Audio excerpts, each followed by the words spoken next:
Hello and welcome. Today we will continue to discuss constitutional design from your NCERT textbook class 9, chapter 3, Democratic Politics, part 1.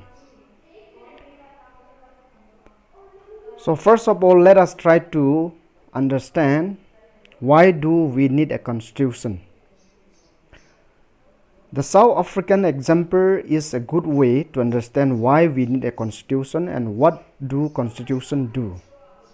The oppressors and the oppressed in this new democracy were planning to live together as equal. It was not going to be easy for them to trust each other. They had their fears. They wanted to safeguard their interests. The black majority was keen to ensure that the democratic principles of majority rule was not compromised. They wanted substantial social and economic rights. The white minority was keen to protect its privileges and property. After long negotiation, both parties agreed to a compromise. That is, principles of majority rules and that of one person, one vote. They also agreed to accept some basic right for the poor and the workers. The black agreed that majority rule would not be absolute. They agreed that the majority would not take away the property of the white minority. This compromise was not easy. How was this compromise going to be implemented? Even if they managed to trust each other, what was the guarantee that this trust will not be broken in the future? The only way to build and maintain trust in such a situation is to write down some rules of the game that everyone would abide by. This rule lay down how the rulers are to be chosen in futures. These rules also determine what the elected governments are empowered to do and what they cannot do. Finally, these rules decide the right of the citizens. These rules will work only if the winners cannot change them very easily. This is what the South African did. They agree on some basic rules. They also agree that this rule will be supreme, that no government will be able to ignore this. This set of basic rules is called a constitution. Constitution making is not unique to South Africa. Every country has diverse group of people. Their relationship may not have been as bad as that between the white and the black in South Africa, but all over the world, people have differences of opinion and interests, whether democratic or not. Most countries in the world need to have these basic rules. This applied not just to the government. Any association need to have its constitution. It could be a club in your area, a cooperative society or political party. They all need a constitution. Thus, the constitutions of a country is a set of written rules that are accepted by all people living together in a country. Constitution is the supreme law that determines the relationship among the people living in the territory, and then also the relationship between the people and the government. A constitution does many things. First, it generates degree of trust and coordination that is necessary for different kinds of people to live together. Second, it specifies how the government will be constituted, who will have power to take which decision. Third, it lays down limits on the power of the government and tells us what the rights of the citizens are. And fourth, it expresses the aspirations of the people, wishes of the people about creating a good society. All countries that have constitutions are not necessarily democratic, but all countries that are democratic will have constitution. After the War of Independence against Great Britain, the Americans gave themselves a constitution. After revolution, the French people approved a democratic constitution. Since then, it has become a practice in all democracies to have a written constitutions. So now let us move on to the next slide, making of the Indian Constitution. Like South Africa, India Constitution was also drawn up under very difficult circumstances. The making of the constitution for a huge and diverse country like India was not an easy affair. At that time, the people of India were emerging from the status of subject to that of citizens. The country was born through a partition on the basis of religious differences.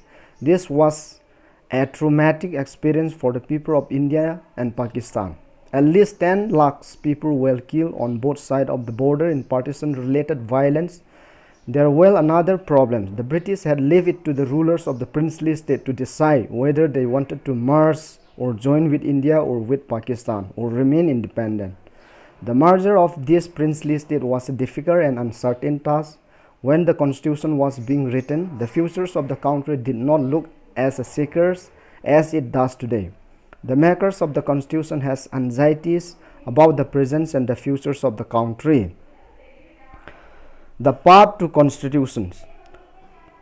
Despite all these difficulties, there was one big advantage for the makers of the Indian constitution. Unlike South Africa, they did not have to create a consensus about what a democratic India should look like. Much of this consensus had evolved during their freedom struggles. Our national freedom was not merely a struggle against foreign rules, it was also a struggle to rejuvenate our country and to transform our society and politics. There were sharp differences of opinion within the freedom struggle about the path India should take after independence. Such differences exist even today, yet some basic ideas had come to be accepted by almost everyone. As far back as in 1928, Motilal Nehru and 8 other Congress leaders drafted a constitution for India. In 1931, the resolution at the Karachi session of the Indian National Congress dwelled on how independent India constitution should look like. Both these documents were committed to the inclusion of universal adult franchise, right to freedom, equality, and to protecting the right of minorities in the constitution of independent India. Thus, some basic values were accepted by all leaders much before the Constituent Assembly met to deliberate on the constitution. So now let us move on to the next slide. The Constituent Assembly met to deliberate on the constitutions. The familiarity with political institution of a colonial rules also helped develop an agreement over the institutional design. The British rule had given voting right only to a few. On that basis, the British had introduced very weak legislature. Election was held in 1937 to provincial legislatures and ministries all over British India. These were not fully democratic government, but the experience gained by Indians in the working of the legislative institution proved to be very useful for the country in setting up its own institution and working in term. That is why the Indian Constitution adopted many institution details and procedures from colonial law, like the Government of India Act of 1935. Years of thinkings and deliberation on the frameworks of the Constitution had another benefit. Our leaders gained confidence to learn from other countries, but on our own term. Many of our leaders were inspired by the idea of French Revolution, the practice of parliamentary democracy in Britain, and the Bill of Rights in the US, and the Socialist Revolution in Russia had inspired many Indians to think of shaping a system based on social and economic equality. Yet, they were not simply imitating what others had done. At each step, they were questioning whether this suited our country.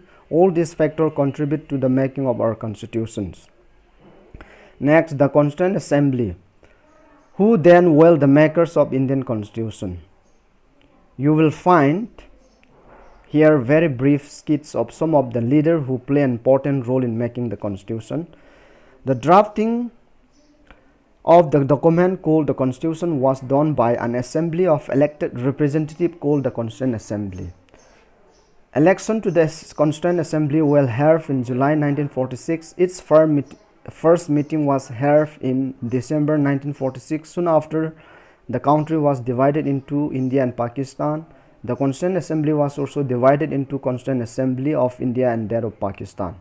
The Constituent Assembly that wrote the Indian Constitution had 299 members. The Assembly adopted the Constitution on 26 November 1949, but it came into effect on 26 January 1950.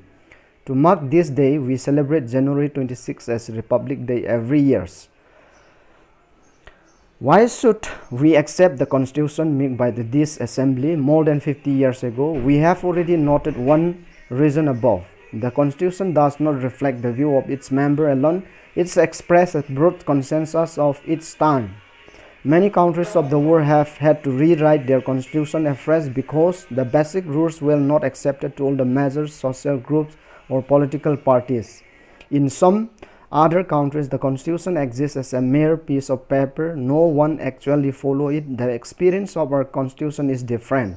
Over the last half century, several groups have questioned some provision of the constitution, but no large social group or political party had ever questioned the legitimacy of the constitution itself.